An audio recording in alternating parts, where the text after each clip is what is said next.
Hello, podcast listeners. This is your host with the most, and I've got movie ideas to talk about. Tucker and I are going to discuss the Fargo Film Festival and what Cary Elwes smells like. Sit back, relax, and enjoy this episode of JJ Meets World. And by the way, if you'd like to help support our podcast, visit jjmeetsworld.com where you can donate to our Patreon, pick up some killer swag at our merch shop, or click the link to Apple Podcast and give us a 5-star review. 1, 2, 3, 4.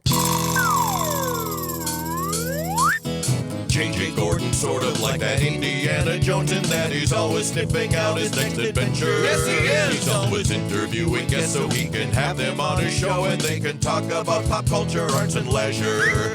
J.J. has his flag unfurled and he likes his french fries curled, and he's fun and then he twirled as he goes to meet the world. He will march into the rain even if his ankle sprained. Take a peek inside his brain. This podcast is called J.J. Meets World. I'm trying to think of what to do for my 40th, and my coworker Amy said, well, what are you going to do? You got to start planning now. Birthday's like in 6 months. Don't let it all of a sudden happen, and then you'd be like, oh, Olive Garden. Yeah, I mean, your 40th, I think, is something that others should plan for you. I think so. I can tell you this much. I'm to the point now where I kind of want to plan it myself know, so that no one botches it. No one else is going to do it. So Right, exactly. And I've been thinking about a couple of options, and I've been putting some money aside for a trip. Oh, okay. Now, here's the thing. Does my wife come with me on this trip? Well, it depends on where I end up going. One of my ideas was to go down to Disney World, right? To do the whole Disney thing, because I haven't been there since they've added like the Avengers stuff in there. Sure. And there's some neat things. Weren't you supposed to go during COVID? I was literally the week That's right. that everything shut down. So when I canceled my Disney vacation, they said, sorry, you're going to have to lose half your deposit. And then 4 hours later, they're like, we're shutting down the parks. And then they gave me my full deposit back. Nice. So that's one of the things. I've thought about Vegas. And you know what's the thing about Vegas is, like, for someone like yourself who's gone many times at this point, Vegas doesn't have to be this like 24/7 nonstop thing. Shouldn't be. You could literally just do the 3 things you want to do while you're there. Oh, yeah. And be very happy with it. Yep. And I'm not a huge gambler, so that's not going to be part of the equation. You just know that you'll have access to buffets almost 24/7. Okay, so I thought of, if I go down there by myself or I pick like one other person, I could do a buffet tour of Las Vegas. You could. You absolutely could. Right? Yeah. Are you going to do, how much research are you going to do? A lot, because the buffet game down there has changed drastically since the pandemic, I'm to understand. Okay. And that makes sense. A couple of people, because I mentioned this on the radio, and a bunch of people started texting in right away. And they said the thing is that just because it's expensive doesn't mean it's good. Yes, of course. And so they said, especially in a tourist trap, bingo, which right? the whole city is. And they said, the Palms has always been known for its seafood buffet, right? Like, that's the thing you go to if you want this like awesome seafood experience. But depending on the day you go, it's a different experience. Right. So you might be dropping $90 a person, but the difference on a Thursday versus a Saturday, is drastically different. And on some of these, they said you're better off going during the week rather than the weekend if you're going to experience That's what we it. did. When you and I which went. is great, right? Would you stay on the Strip or on Fremont?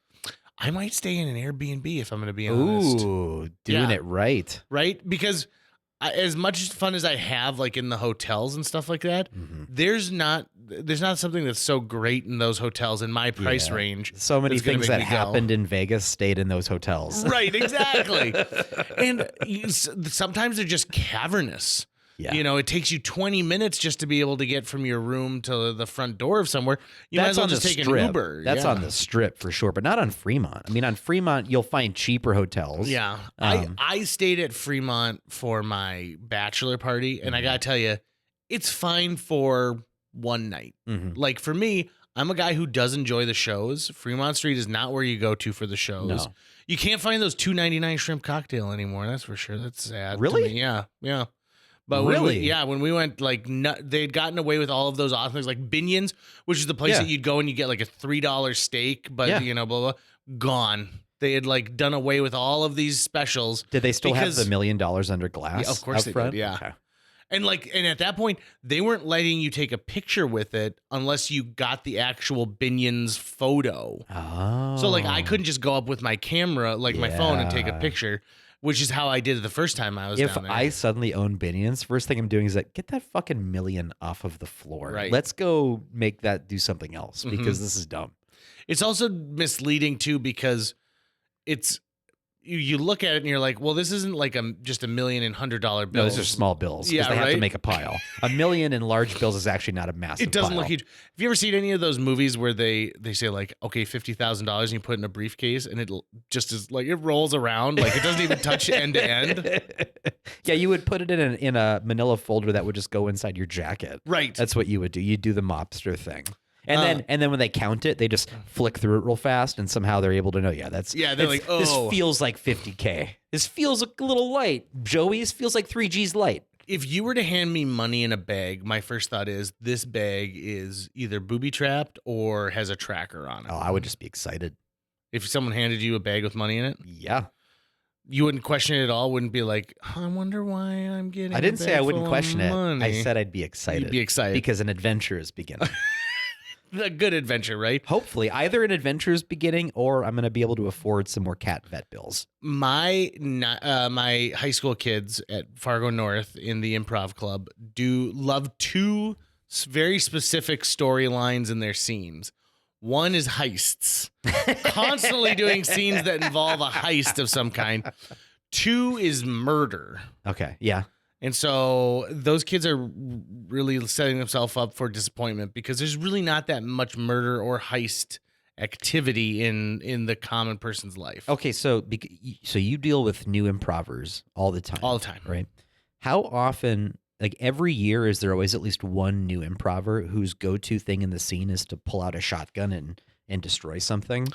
It's not a shotgun anymore. It used to be, right? It's now samurai swords. Oh, is that what it is now? I was the shotgun kid my first year. Were you? I definitely was. I even did it on stage a few times. And I didn't even think about it. But then someone just said, you do that a lot. And I realized, really? Oh, I guess I do. Because it seemed like the thing to do. What a crazy aggressive step for this character to take. It is a big action, right? It's like, oh man, that bird is just driving us nuts. And then a character comes in and goes, and now the bird's gone, right? And I think for me, it came from ripping off Whose Line Is It Anyways? Because Colin Mockery would do a very Colin Mockery and he would do karate chops to stuff, right? If he's like, oh, I'm going to take this character out, I'm going to go karate chop him in the neck. And he was hilarious doing it. I got to meet Colin Mockery years and years and years ago when the Drew Carey's Improv All-Stars were in Vegas. You partied with those cats, we right? did. Yeah, we did, baby. Which is such a fucking JJ story. Yeah. You've said before about how Jake attracts adventure.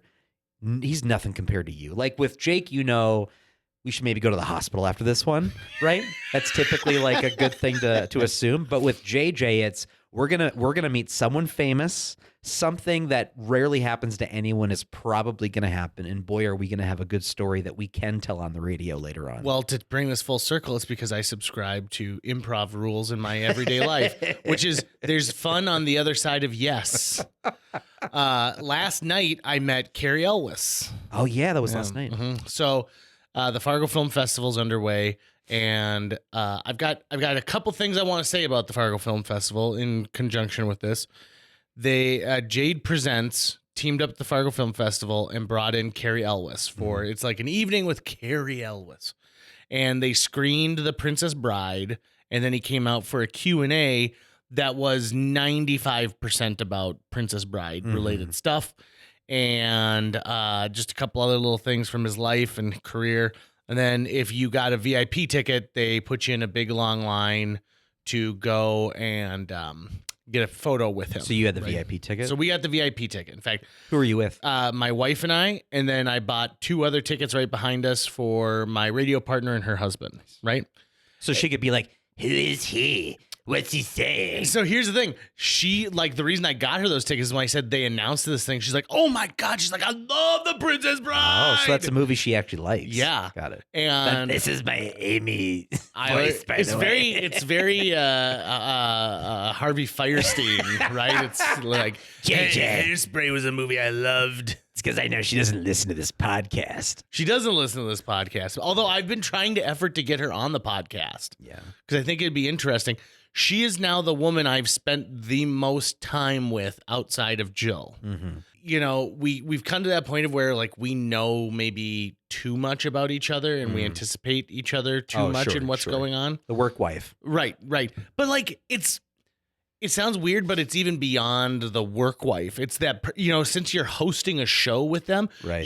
I need to be, like, inside her brain. She needs to be inside mine so that we kind of have that unspoken what's going to happen. You have to be able to tag team throughout. Right. You and I have a very similar aspect in that. And, you know, just in hosting a show like this where, you know, somebody else is going to consume it. So you have to make it feel like they are a part of the conversation. They're just not getting a chance to get their 2 cents in. Yeah. So we go to this thing and they sell a ton of VIP tickets. Like, the line to get back to, like, you know, take your photo goes forever. And they're also very firm about do not bring anything for him to sign. Don't do it.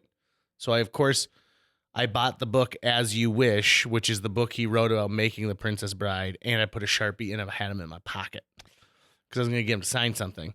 Then I start seeing everyone coming out of the line and everyone's got a copy of the book. And I'm like, well, son of a bitch, they're giving you a copy of the book. Thank God I got this at half price books. But so we get up there and I shake hands and he goes, hi, what's your name? And I'm like, I'm JJ. Thanks for coming to Fargo, Cary. And he goes, hey, it's my pleasure. This is so much fun. You guys, this is great. The reception is just amazing. And so it's a group of 4 of us getting our photo taken. Mm-hmm. And he goes, all right, so how did this evening happen? And everyone pointed at me and they're like, and he goes, oh, JJ. And then he punched me in the shoulder and punched me in the shoulder really hard. Nice. And so I was like, oh, that's a game we're playing? All right, let's pull our dicks out then. Why don't we? And so so then we're going to take this photo and I got caught smelling him. By who? By his handler.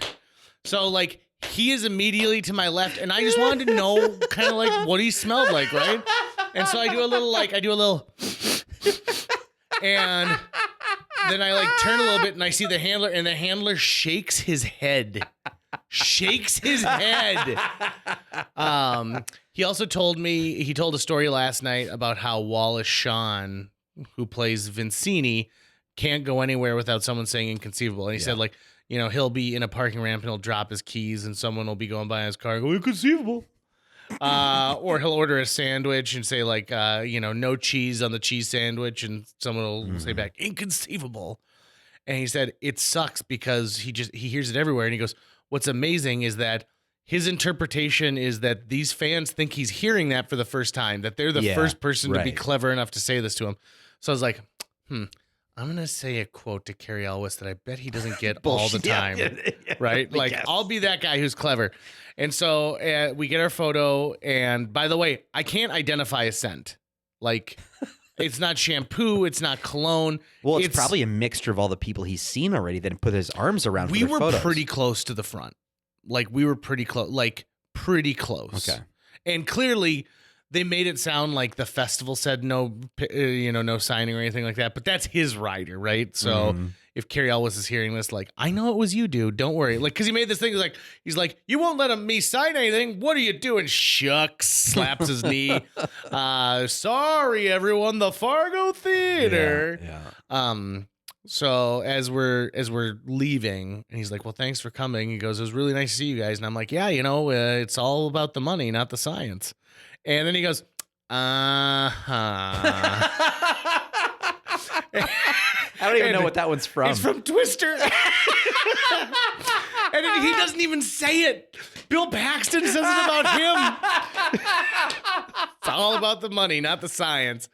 And it was just a nice little moment. And Jill at the end of it, she goes, are you proud of yourself? And I said, Not especially, if I'm going to be honest. This wasn't my greatest outing as far as celebrities, but I like how he was even able to go, I know that's from a movie, but I also know I didn't say that. Yeah, right. Which means you're not the first person to misquote a movie at him. Right. Right. Well, and I mean, it's said about his character specifically. So I thought he also said this. He's only seen The Princess Bride 3 times. Okay. She said, I saw the premiere.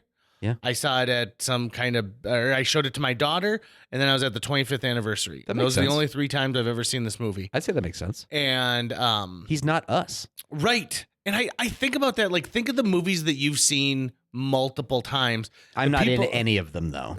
Well, but like the people who are in it who haven't seen them. Although I will say this, sure.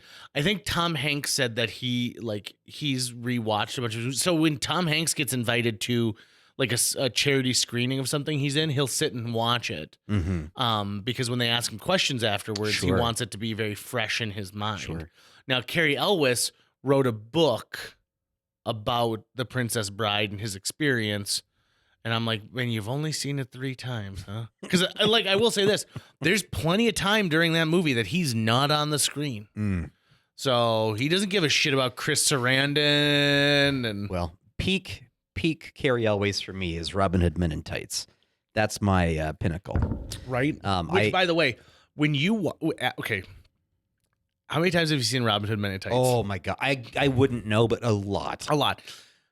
It was on repeat all the time as a kid. I watched it leading up to this just to have it fresh in my mind, and then watching The Princess Bride last night, I was like, I'll bet you Mel Brooks saw The Princess Bride, and they're like, yeah, this guy's got an Errol Flynn thing happening. Let's have him be our Yeah, Robin Hood. Very possibly. Like, very easy. And he's Very possibly. currently rocking that same mustache, too.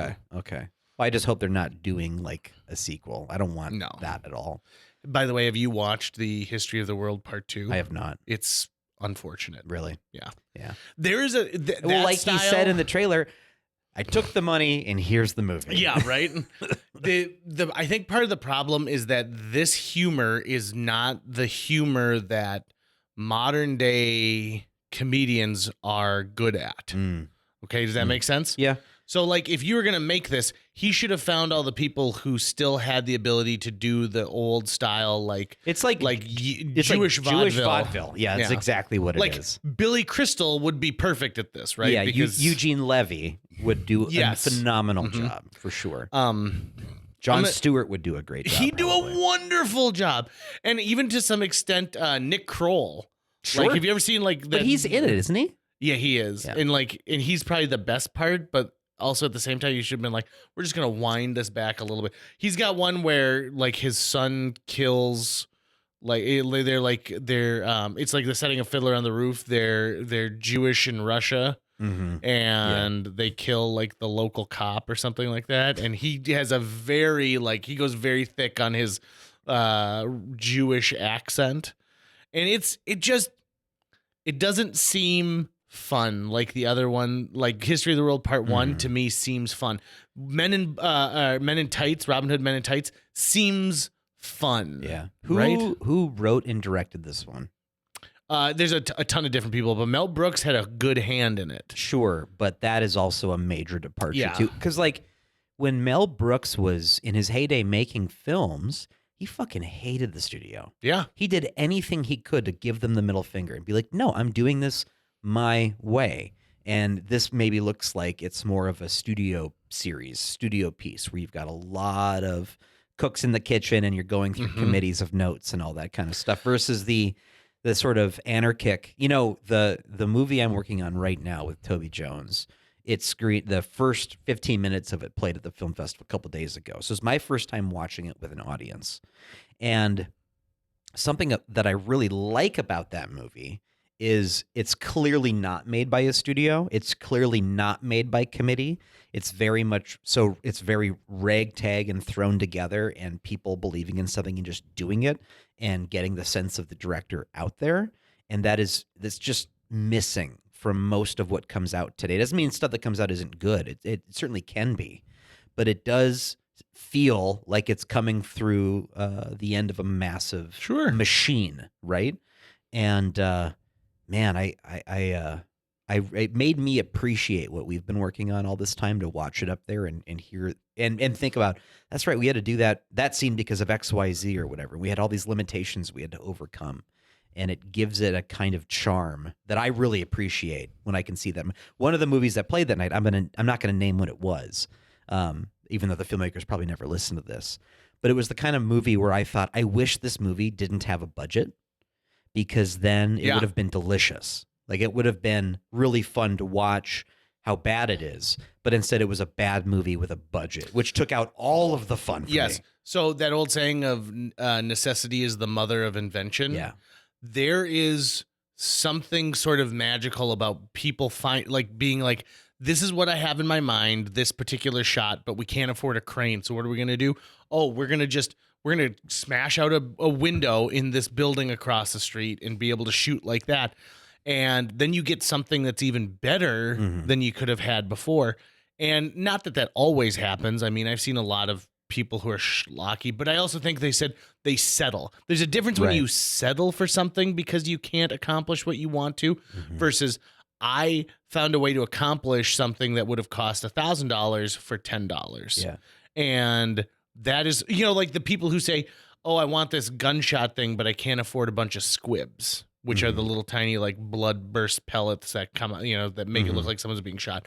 So what can I do like instead? And they go, oh, if I play in reverse, like if I shoot this and then I reverse it and use a paintball gun, it seems like they're being shot in that way. And so I enjoy that part of it. Like for example, in AJ Goes to the Dog Park, Part 1, there are 3 bits that kill me each time. Number 1 is the fact that he loves this meal called stoop, which is somewhere between soup and stew. Yeah, it's just a mispronunciation, basically. Right? Yeah. Well, and like Danny Davies he goes, it's got more stuff in it than soup, but it's not quite stew. And then when they go to the library and they blow the dust off the book, and then they take another book and they put the dirt on top of it so they can blow the dust off, which leads immediately into, I love how this old book has a current picture of your backyard, and it's exactly what everyone's thinking in their minds, right? And there's a beauty in comedy when someone calls out the bit but doesn't wink at the camera. Yeah. Right? They just say it out loud so that, it's absolutely what you're thinking. Yep. But you go, someone was asking me the other day, they said, talk about some like great comedies and like some of the, like something you find interesting about them. And I said, okay, have you seen the movie Old School? And they're like, oh yeah. Will Ferrell is not in that much of the movie Old School. He's got a prominent part, but he's not the main character. Right. I wouldn't even say he's the secondary lead. That goes to Luke Wilson and Vince Vaughn. Yep. And then he is this wild card in third place. And if you added up all the time that he was on screen, you'd probably be surprised. Another one is Beetlejuice. Michael Keaton only has 17 minutes of screen time in the movie Beetlejuice, yet it's named after his character. Was it Princess Bride that made it on my top 5 comedies of all time? That made you and so many people angry? Here's another reason why that's a good idea, though. This doesn't really tie that well into, but as we've been talking, I've been thinking about Cary Elwes, and I'm trying to think of another actor who is that sort of triple character threat, where he can be your leading man, he can be your funny, or he can be your villain. He's aces at all 3 of those fucking things, and usually you get one of those 3. Right. If you can do anything, but you can literally put that dude in any of those archetypes, and that is rare, especially the funny part, right? Like if you can be gorgeous but also have amazing comic timing. The scene from Men in Tights that I would always, to this day when I watch it on YouTube, I fucking lose my mind. This is when he returns home and finds Blinken, their blind manservant. After they've repoed his castle? They repoed the castle, and he's feeling up the Braille Playboy. And you've lost your arms in battle. You've grown a nice set of boobs, though. The gag, though, is how Robin finds out that all of his loved ones are dead in this one conversation with Blinken, and it ends up like, after your father died, my father's dead. Yeah, yes, and then your mother, and of It course just it goes was on after the and mother. goes on. It's like, oh, you were away. Yeah. And then he's like, oh, my goldfish Goldie, oh, eaten by the cat. My cat choked on the goldfish. Oh, it's good to have you back, Master Robin. But what Cary Elwes does in that scene is he's the straight man in it, but he's the funniest part of it at the same time because he's the one in control of the timing of that entire scene. And he sets up every line delivery perfectly so his scene partner can just knock it out of the park. I think the thing that makes that movie so good is the same reason why Young Frankenstein's so good, or The Muppet Christmas Carol, is that you have that one person who takes it so seriously. Like, if you plucked him out of Robin Hood Men in Tights and put him into an Errol Flynn Robin Hood movie, it's the same performance. Yeah. Right? It's not Dave Chappelle's part in Robin Hood Men in Tights, right? That's supposed to be, hipper and things like that. Michael Caine doesn't treat Kermit the Frog as Kermit the Frog. He treats him like Bob Cratchit. Gene Wilder is absolutely still playing Frankenstein. Bingo, right? Or Frankenstein. Even when he's doing the when he's showing how the guy doesn't have any senses anymore, and he goes, "You son of a bitch!" and he knees him in the groin, and immediately goes back to, "As you can see, the nerve endings have been completely severed," and you don't allow Cloris Leachman's character to be quite as funny, and Terry Garr isn't hilarious if you don't have that character who's so grounded in what they're doing that it totally and completely makes sense, which is another reason why I think Blazing Saddles is so good, is because Mel Brooks directed it as a Western, right? Yep. Like, he found all of these things to make it feel as Western as possible. I think one big problem with History of the World Part 2, just to kind of go back to that for a moment, is the fact that they are also done in such a vignette style, and they're smaller vignettes than they were in History of the World Part 1, that there must have been multiple crews working all the time. And so no matter what, these were never going to mesh right. And I mean, everyone was making a different dish. Well, and if I remember correctly, in Part 1, Mel Brooks is in every scene. Yeah. Right? So it's kind of that Woody Allen in All the Things You Wanted to Know About Sex But Were Afraid to Ask, is you've got this one sort of through line of something that makes the whole piece cohesive. And that's what made that a Mel Brooks film. I think Mel Brooks is really interesting because he sort of lives in a similar, Toby's stuff is very much inspired by Mel Brooks in a lot of ways, and the Zuckers, right? That kind of, there's parody and there's also absurdism that's in there. And so they all kind of fit into that parody of genre in some way, but the two things don't have cartoon logic.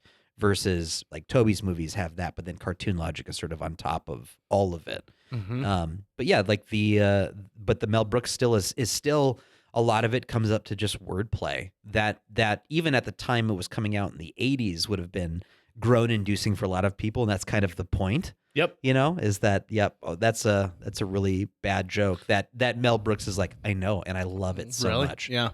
It's like, in Blazing Saddles, there's a lot of stuff that is meant to set people on edge, which is good, right? Because sometimes you need to be challenged with that. But naming your female character Lily von Stupp is amazing, because you know what you didn't see in a lot of Westerns was that Jewish vaudeville humor, and he's just cramming it in there as much as he can. So I'm going to give you a movie pitch here. Okay. So in World War II in England, they lost multiple generations of men fighting on the front lines. I mean, in the United States, we think of World War II as lasting from like 1942 to 1945. And they're like, no. It had been going on for a lot longer. And it was Great Britain fighting mostly alone for a long time. The late 30s. Right. And like, as Eddie Izzard put, he goes, by the time the Americans came, we're throwing pots and pans at these guys. And they're like, I love the smell of England in the morning. Like, where the fuck have you been? we were ready to start. We were ready to start just like saying, hey, let's play cards. And so, but this is a true fact, is that they enacted what they called the Old Home Guard, or Dad's Army was the kind of the colloquial term. And it's all these old men who fought in like World War I and had been part of the British Army and were too old now to fight, but they still needed someone essentially to take care of England, right? So who is going to run the Coast Guards and all of these things? And so there's actually a British TV show called Dad's Army that ran for a while. And then maybe 5 or 6 years ago, they made a movie based off the television show. And it's just, the movie's awful. Awful. In fact, Toby Jones, not the Toby Jones we're talking about, but a different Toby Jones, the one who was in Hunger Games, and did that awful impression of Truman Capote in the rival Truman Capote movie. He's in it. And it's just not good at all. But one of my favorite interpretations of the old Home Guard comes from the movie Bedknobs and Broomsticks. Yes, I was going to say, isn't that right? them? Yeah. Call out the Navy, call out the ranks. And ever since I saw Bedknobs and Broomsticks, I was fascinated with this idea because in that they show all of these old guys who bring their own like hunting rifles and stuff like that because they can't outfit them with anything, right? Right. And they're Basically a militia. Basically, right? But a militia of old men. We are at a perfect time where if we made a British comedy, this would have to be British in its tone. A British comedy. Think of the old British comedians who could be starring in this movie, the leftover pythons, right? Yep. You've got so many people who were, people who are still alive from like, Like Blackadder. you'd be like, oh my God, Rowan Atkinson. Right. I mean, Hugh Laurie. they're all now at this age where they would be perfect to be the old men who are taking care of like England at this time, and throw maybe a little fictional thing in there of like where they have to repel an actual like German like I'm trying to think of attack. who of the pythons do we not have? We don't have Graham, obviously, but who else is gone? Graham Chapman, and then Michael Palin's still here. John Cleese is still here. Eric Idle. Was it Terry Jones? Did he just pass away? I don't think so. Did he? I think somebody did. Yeah. Did he? Yeah. Not I think Terry Jones or Terry Gilliam. I don't think it was Terry Gilliam died for sure, right? I don't think so. I think he I did. could be super wrong about that. Let me just take a quick look because I thought that was a big thing recently. Like the big three are Cleese, Idle, and Palin. Not seeing anything about him being dead. Oh my God! Did you know Terry Gilliam was born in Minneapolis, Minnesota? I did not. You find out something every day. I know, right? That's He's like just 4 hours. 82 years old. I thought that there was another one who passed recently. Terry Jones, then? Maybe. That'd be the only other one. Look him up. Yeah, okay, I'm looking at it right now. Okay. Terry Jones. Yeah, Terry Jones died in 2020. Okay. So that's it. Yep. And so, but like Michael Palin this year turns 80. Like they're old dudes. And other than Eric Idle and occasionally John Cleese, like I don't think that they're jumping at the they're not trying to get into movies a lot, right? No, Bill I think they're Nye, retired. think of Bill Nye in this movie, right? Yeah. And so I think that there's a lot of humor in there, but there's a lot of heart. And I'd approach it the same way they approached the movie Waking Ned Devine, which is one of my favorite comedies of all time. If you've never seen it, it's a simple premise. It's a small Irish village, and a man in the village wins the lottery, the Irish lottery.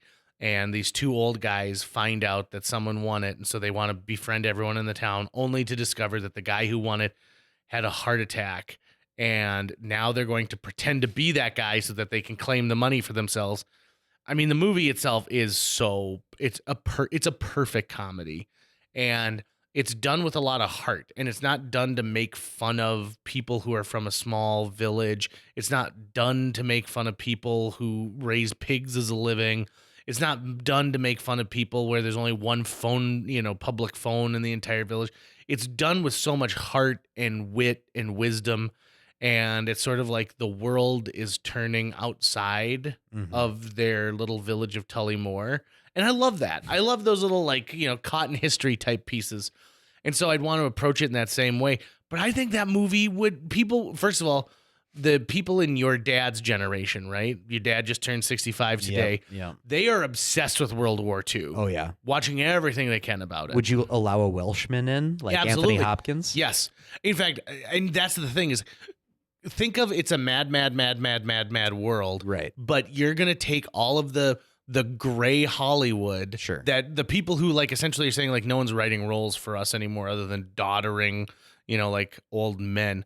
Unless you're Patrick Stewart. Ian McKellen and Patrick Stewart could be in it. They do have roles written for them. You're right. Like Patrick Stewart is old as fuck right now. Right, but they could do this would be the fun thing, and they don't even like you could write this in chunks that are kind of done like in Cameo too, where they encounter maybe they go to training and they have to train with other like towns, like other little towns are putting together their training, and what I would like would be like a no commercials miniseries. Yeah, like a 4 to 6 episode thing. Like I think you 90 could do minute that. episodes or something like that. I'm thinking kind of like John Adams and HBO. Mm-hmm. Right, where it's just a couple episodes, it's a one-time event, that's it. And the beauty is that you have to get at least one younger British actor, like a Benedict Cumberbatch or something, Right. who messed up in some way and like farted in the presence of like his colonel or something, and his demotion, his punishment is being in charge of, being the commanding officer for this group of old men. Now, is this basically just Wild Hogs, but during World War II? Yes. And Space Cowboys? Yes. And Red and These Red are all 2. you're naming great movies, all of them, all made big money. I mean, it's not Lady in the Water, so I'm not going to take a massive crap. Right. By the way, I did want to talk to you about Lady in the Water recently. Oh yeah, the M. Night Shyamalan movie. Right, the one that you and I have disagree about. By the way, I've gone back and rewatched it. Okay, that's why I wanted to bring this up, because I was explaining to someone the other day why I have so many copies of Captain Ron, and I said I do it out of penance because I insulted my friend, and this is why. This was the conversation we had. And they said, what does he think about Lady in the Water now? And I said, that's a really good question. I don't know. It's been so long, and I figured you would have revisited it at some point. So now that you've seen it again, how do you feel about the movie right now? Last summer, I did an M. Night Shyamalan revisit, all of his movies. They do not age well. They are like lunch meat in the fridge that you did not put back in a Ziploc container. Oh, gotta Ziploc it up. That's why you go to the deli and just get half a pound at a time. When I had this rewatch of Lady in the Water, I was like, this was definitely during the time when I was super obsessed with Paul Giamatti. Oh, and I think that threw some blinders onto me because it's not a good movie. God. But you know what else? Almost everything else he directed is not a good movie. I rewatched Signs again. That's not a good movie. Right. The only one that I thought was still interesting to me was Unbreakable. Sure. And even that, because I hadn't watched Glass yet, so I watched Glass, and then I watched the one where the three of them like team up. Right. And that one was awful. And it, because I wanted to be ready for when Knock at the Cabin came out. And Old, did you see Old? It's horrible. I haven't. I think the last time I watched an M. Night was probably Lady in the Water. I think. Oh no! Avatar: The Last Airbender. Oh. that was the last one of his I saw with Solomon. And what'd you think of Avatar: The Last Airbender? It's got the best written line of dialogue in any movie at all times. What's that? Which is, it's time to show them that we believe our beliefs just as strongly as they believe their beliefs. Said some like fucking general the night before going into battle. Oh, I remember thinking, God damn it. But yeah, I mean, M. Night isn't, You know what? I feel bad for him in the respects of he can't direct a movie that doesn't have a twist to it, right? Like that's the thing. Right. He's known as this guy who does a twist. Right. So have you read the book, The Man Who Heard Voices? You should read that book. Okay. So The Man Who Heard Voices, I'm blanking on the name of the author. It's a real book, a real story. I forget the name of the author, who he typically does like sports writing. But he was at a Hollywood party one night and he meets M. Night Shyamalan. And they get to talking. And he's like, I've always wanted to write a book about a filmmaker, and follow their process. And M. Night was like, well, I'm in the middle of writing this movie right now. It's called Lady in the Water. Do you want to follow me? And so you get an absolutely amazing inside look at from start to finish of the making and breaking of Lady in the Water. Ooh. And you get, like, this author went with M. Night Shyamalan when he first pitched the script to Disney. And the writer talks about how like the people across the table were like, I don't know, how do we tell him that this sucks? Basically. And then like the rant that Shyamalan goes on in his limo as they're driving away from this dinner. And then you're just off to the races, and you get such an incredible insight to the making of that movie. Oh, wow. So you would love it. You definitely read The Man Who Heard Voices. It reminds me of like what Roger Ebert said when he came to the Fargo Theater, which is, I don't know why they remake good movies. They should remake bad movies. I want to remake the movie White Zombie starring Bela Lugosi. Oh, really? Yeah, it's a bad movie, but I don't know. Is that where Rob Zombie gets his name? It must be. I would assume probably. Or where their band White Zombie got their name from, more than likely. That was the thing. Yeah. That was before zombies were like Night of the Living Dead zombies. This was like, oh, you're being controlled via voodoo, I think is what they were. Did you ever hear my zombie pitch? No. This is every now and then. And if Hollywood is listening to this podcast, I would be more than happy to do anything for you for some of these things. So do you remember when the big thing was taking zombies and putting them into stuff that was in the public domain? Yeah. So I mean, that's how I read Pride and Prejudice and zombies. Pride and Prejudice and zombies. And amazingly enough, I didn't like any of the zombie parts. I loved all of the Pride and Prejudice parts, and that was how I learned that I should have just read the book, and I would have liked it. But for a long time, I think that was the thing, is that we're going to do all of these. You know, same thing with like Abraham Lincoln Vampire Hunter, right? You took something that, you know, was a story or a character people knew, and you Jesus Christ Vampire Hunter as well. Bingo. So I'm at Taco Bell one afternoon, and I'm having lunch with Shelley Fink, previous guest on JJ Meets World. And she was asking me like, hey, do you have any ideas for movies? And I'm like, I got plenty. These are all marketable. Oh, that's the question that none plenty. of us ever really got asked. You were so excited to be asked that question.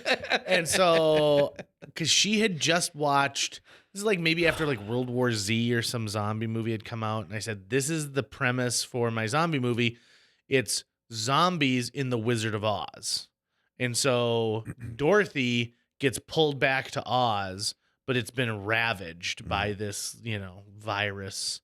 And so which solves one of the like initial problems that like screenwriting books will tell you about, is that the audience needs to experience what's going on through a character's eyes, right?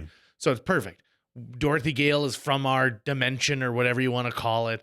And you go back and it's things that she all knows already that are all in the public domain. And you get to see like a bunch of zombie munchkins, and like there's just, it lends itself to this awesome thing. And the premise of this originally came from, I was watching The Wizard of Oz and I thought, isn't it a neat device that they use that Scarecrow and the Tin Man aren't affected by the poppies, but Dorothy and the Lion are, because they are biological creatures, right? And I thought, oh, so you know that the Tin Man will never be infected. You know that the Scarecrow will never be infected. But at one point, the lion gets infected and they got to chop his head off. Right. The flying monkeys become flying monkey zombies. Right. Exactly. So that was part of and maybe what it comes from is the Wicked Witch of the West. See, I'm even spitballing here. The Wicked Witch of the West has cast a spell on the cloud so that it never rains, but instead it like, you know, like evil has dripped from the clouds themselves. Well, in the original film, which witches do we get? Just east and west, right? Do we meet north or south? Yeah, the Wicked Witch of the East is who dies killed, at the beginning. Yeah, is the one that has the ruby slippers, and then the Wicked Witch of the West wants the slippers, and then Glinda, the Good Witch of the North. Glinda. So do we ever meet the one from the south? Not in the movie, no. What about in Wicked or other subsequent things? So in Wicked, okay, so Wicked, what Gregory Maguire does with that story is amazing, because Frank L. Baum's story is completely in the public domain now. Right. So this dude wrote novels essentially that were prequels, and he just gets to keep all the money, which is great. But in that, Elphaba is the like governor of Winkyland. Elphaba being the Witch of the South? The Wicked Witch of the West. Oh, got it. Her father is the governor of Winkyland, which has normal-sized human beings in it. And her mom was a loose woman, so to speak. And one day this guy comes to town and roofies her and has his way with her. Jesus. And he gives her this special green liquid, And so she has this baby, and the baby's unnaturally colored and is green and is thought of as a freak. And so they bring in these like witch doctors to try and save, to try and like help the mother so she can have a baby that looks normal. Mm-hmm. And unfortunately, she has a baby who doesn't have use of her legs.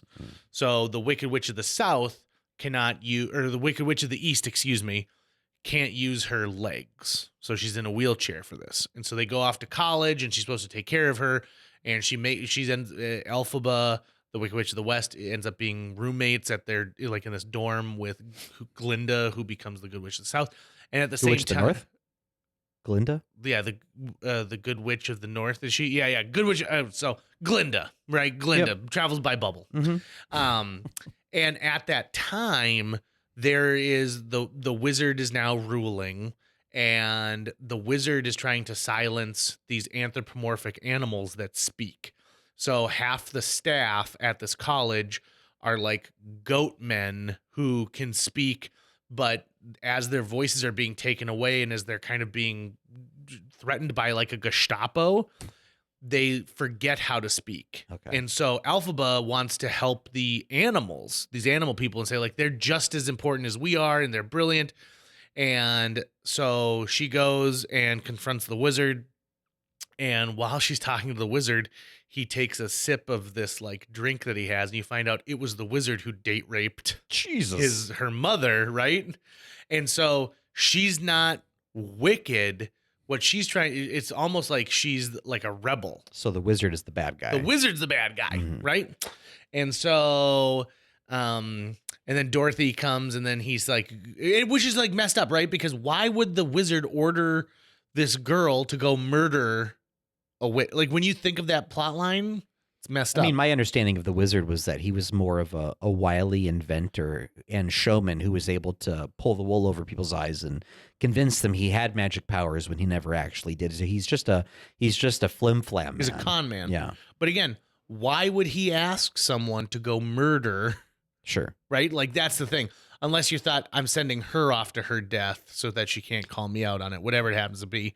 But so in Wicked, you get to, and the reason the ruby slippers exist is Elphaba has put a spell on them that allows the wearer to be able to walk. And so when you put it on her sister's feet, the Wicked Witch of the East, she can now, who now is the governor of Munchkin Land, she can now walk. So has the Witch of the South come into this story yet? So it doesn't even come into Wicked. Does it? Yeah, it doesn't even. But there's 4 other books in the series. One is called Son of a Witch, where you find out that she's pregnant. And these are written by the guy who wrote Wicked. Yeah, Gregory Maguire. And then one of the best ones, that I think that you would really like, is called like the Heir of the Lion, and the lion becomes essentially the King of Oz. Okay. And he becomes this ruler.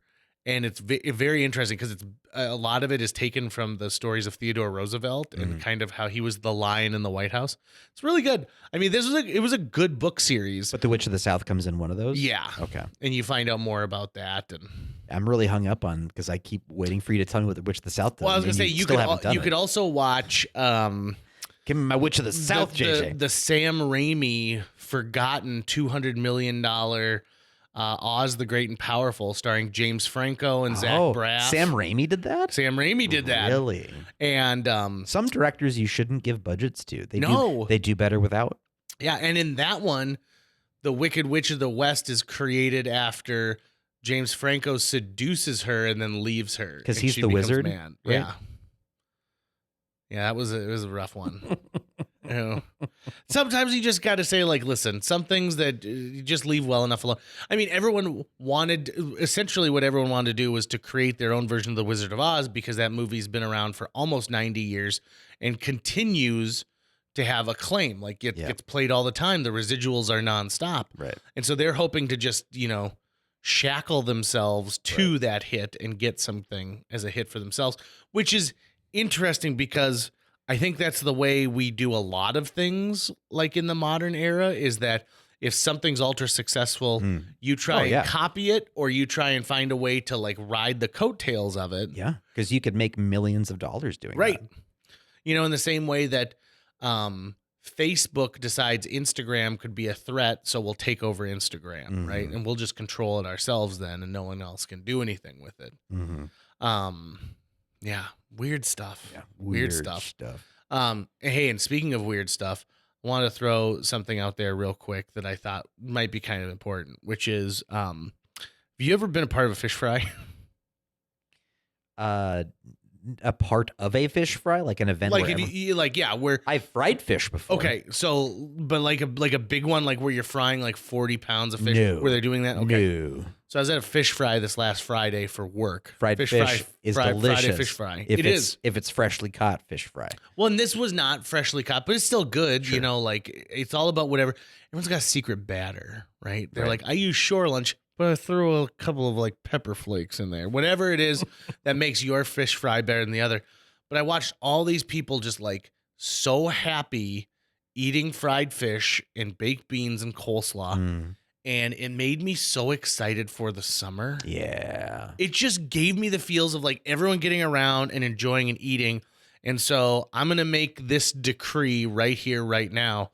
I plan on throwing a barbecue this summer that you're going to be at, that we're going to record an episode of JJ Meets World at. I love it. And maybe we got a thing where like multiple people like sit down and enjoy part of it with us, but it's going to be who you are and what you're eating. That's how you introduce yourself. So it's like, hi, you know, I'm Mark and I'm eating ribs. I think if you're the grill master, if you're going to be the grill master, then I'm not going to be. Oh, you're not? Okay. No, in fact, I know the pit master I'm going to bring in for this. Yeah. Excellent. Very excited about it. The only downside is that he loves to use mustard in his stuff. And I'll be like, you can't use it on my stuff. You got to have something sideways. Also, do you like pot roast? Are you a man who enjoys pot roast? Oh, yeah, absolutely. I'm going to give you the easiest pot roast recipe that tastes so friggin' good. Sure. I need to get a new slow cooker because I don't have one. But yeah, I would love to. Listen, I've got a slow cooker for you. Somehow I ended up with 6. Yeah. Really? Yeah. So I've got one. I would love to take one off your hands. I got a slow cooker for you. Thank you. You got it. And like it's right sized for a single person. Oh, perfect. Like it's great. So this is go get yourself a chuck roast. All right. Look for some good marbling in it, right? Sure. You know, some good marbling. That's where the flavor is. Pop that into your slow cooker. You're going to get one of the packet of McCormick's like au jus. Dump it right on top of the meat. You're going to get a packet of the Hidden Valley Ranch seasoning mix. Dump it right on top of there. Then, do you know what pepperoncinis are? I do. Like when I say that? You might lose me here because I don't like pepperoncinis. Okay, but here's the thing. If they're just there for flavor, I could deal with that. They're just there for flavor. I don't want to eat them themselves. No, you're going to put 5 of them on the top. So Okay. they essentially sweat out the brine a little bit. And like, because they come with a little bit of sweetness to them. I know you don't like pickles. No. And they're in the pickle family for sure. Yeah. And you cook this thing on low for 8 hours. Okay. And you don't put any more liquid in. It'll create its own liquid as the fat renders down and everything like that. And then you just pick the pepperoncinis out, right off the top, shred it. You can put it on sandwiches if you want to put a little bit of barbecue sauce on it. You can. I boiled potatoes separately. I don't like putting potatoes into the pot roast because I think it makes the potatoes mealy. Where, you know, like if you mashed them with a fork, they don't mash really well. And I think they put too much starch in the liquid. Well, they absorb so much flavor, though. So I disagree. I think they leach the blandness that part of potatoes are before you doll them up and give that to everything else. Well, you could cut them up and soak them for 10 minutes and then get rid of that starch water and then put them in. Okay, so what I'm saying is I think that you make them separately, you put it on the plate and you ladle things over them. Oh, sure. And so you still combine them together, but they're just not cooking together. That's true. Like if you use whatever's left in the pot roast as like a gravy, like a really loose gravy would Bingo. be tasty for sure. Yeah. You know, lately when I make mashed potatoes, which I've been doing fairly regularly now because it's cheap and easy, but to flavor the mashed potatoes, I then once they're cooked and like ready, I take them off the heat and then I grate extra sharp cheddar cheese into it. And then I just let the heat that's already in there melt the cheese and I stir it up until the mashed potatoes get a slight orange color. Oh, nice. It's so it pluses up mashed potatoes so well. And you can still do gravy. Here's a super pro tip. So have you ever heard of like an English style, like Breakfast? No, an English style, like it's called like an English style braised potato. Oh, no. So you parboil it. So you don't boil it to the point of where it's done. Okay. It's still like kind of hard in the middle. You take the potato out and then you run it through like a colander so that it's, it's there. And then you have a little bit of flour, like you put a little bit of flour in a bowl, maybe some seasonings, like some garlic and some onion in there if you want, black pepper or salt. And then you just lightly coat the outside of the potato. And then you pop them on a baking sheet and you bake them for the next like 35 minutes. And so they end up with this flavorful crispiness on the outside. And also smashed potatoes are huge right now. Yeah, I've been seeing a lot of Instagram how-tos on those things. And I'm like, I've been making smashed potatoes since I was a little kid. This isn't new. Potatoes really are great. They're like a building block of a good meal. Shit, I mean, our people, the Irish, almost died because we didn't have enough of them. Mm-hmm. That's pretty crazy. Recently, I found out that the Irish didn't really like corned beef. Beef was not a regular meal in Ireland because they're like, we keep these things so we can milk them. We don't want to slaughter them. We're not a lord or a lady. Do you have Irish? I know you've got Scottish. Do you have Irish? I'm just heavy Scottish. So it's just me then. Never mind. Not our people. My people. It's all right. It's all right. My people. But the Scottish are basically Irish. Right. I mean, they're all British. We're Irish people who can't decide how British we want to be. Yeah. Right. Yeah. But you are originally Irish. Because like you guys moved to a separate island. We were just like, we'll just hang out. Well, a lot of the north. Scots are Irish that went to Scotland. Right. Right. So it's like the Brits then went to Ireland and then went to Scotland after that. So when I went to Scotland, there was a shocking lack of Highlander fighting. Right. Then there's the Scots-Irish who got forced out of Scotland and were forced to live in Ireland, but and only did so much remarrying, but not too much, and so then they had to go across the ocean to Appalachia. Have you seen the SNL sketch? It's a fake game show called Kiss Me, I'm Irish. No. Bill Hader is the contestant on it, and then it's sort of like a dating game type thing. And so they introduce it, and he's like, my name's Colin. I talk sometimes. And he's like, all right then, let's get on to our contestants. And the first girl is played by Kate McKinnon. I think I have seen this. And then it's Adie Bryant. She's an American who's studying there. And then it's Cecily Strong. And he goes, I've got a cousin named Siobhan from Dublin. And she goes, aye, that's me. And it goes, you're my cousin. And Adie Bryant goes, oh, well, I guess this game got a lot easier. And they're like, you're right. She's got a huge leg up because she's his cousin. And then it turns out that Kate McKinnon is also his cousin. And